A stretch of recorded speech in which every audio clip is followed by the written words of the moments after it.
এই নে কেকটা খেয়ে নে। আর এই নোংরা প্লাস্টিকটা ময়লার ঝুড়িতে ফেলে দিস।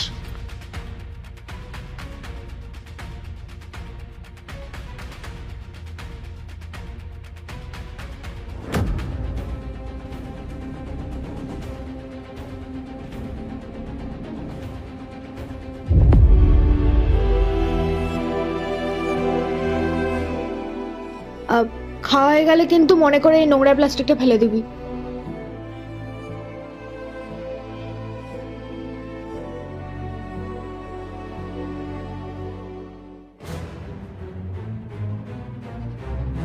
কি হয়েছে তোমার বলো তো? ওইভাবে চলে এলে কেন? তোমার কি দরকার ছিল ওকে কেকটা দেওয়ার? হ্যাঁ, ওই কেকটা আনা হয়েছে 3-4 দিন হয়ে গেছে। আমি তোমাকে বলেছিলাম ওই কেকটা গিয়ে ডাস্টবিনে ফেলে দিতে, তুমি কেকটা ওকে খেতে দিলে। এখন যদি ওর কোনো শরীর খারাপ হয় তার দায়িত্ব কে নেবে? তুমি একটু বেশি ভাবছো বলে মনে হচ্ছে না? ডাস্টবিনে ফেলে নষ্ট হওয়ার থেকে এটাই ভালো যে ও খেয়ে নিয়েছে। আমি তো কোনো খারাপ কাজ করিনি, উল্টে ভালোই কাজ করেছি। ও সকাল থেকে না খেয়েছিল, আমি ওকে খেতে দিয়েছি, ও তো উল্টে খুশিই হবে যে দিদি কত ভালো খেতে দিয়েছে। আর শোনো, ওটা কোনো নর্মাল কেক ছিল না, ভ্যানিলা কেক ছিল। তোমার এখনো মনে হয় না যে তুমি কোনো ভুল কাজ করেছো?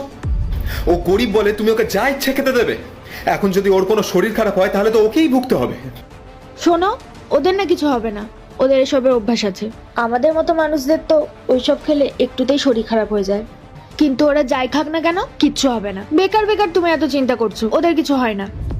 সত্যি তুমি তোমার নিজের ভুলটা বুঝতে পারছো না, কিন্তু একদিন না একদিন তুমি তোমার নিজের ভুলটা ঠিক বুঝতে পারবে। আর এখন যদি ওর কোনো শরীর খারাপ হয় তার দায় কার ওপর পড়বে? তোমার ওপর। ঠিক আছে, সে দেখা যাবে পরে। তোমার অফিসের জন্য লেট হয়ে যাচ্ছে, আমি তোমার টিফিনটা গুছিয়ে দিচ্ছি।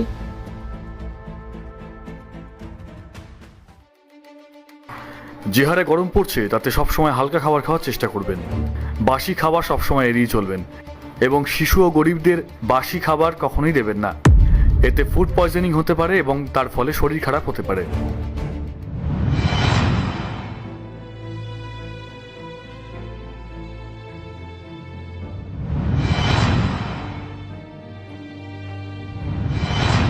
আর এখন যদি ওর কোনো শরীর খারাপ হয় তার দায় কার ওপর পড়বে? তোমার ওপর।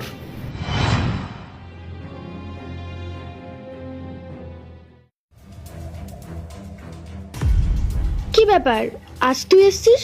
তোর দাদা কেন আসলো না? দাদা এখন হাসপাতালে ভর্তি দিদি। হাসপাতালে? হঠাৎ কি হয়েছে তোর দাদার? কি হয়েছে তোমার দাদার? দিদি, আপনি যে বাসি কেকটা দাদাকে খেতে দিয়েছিলেন না,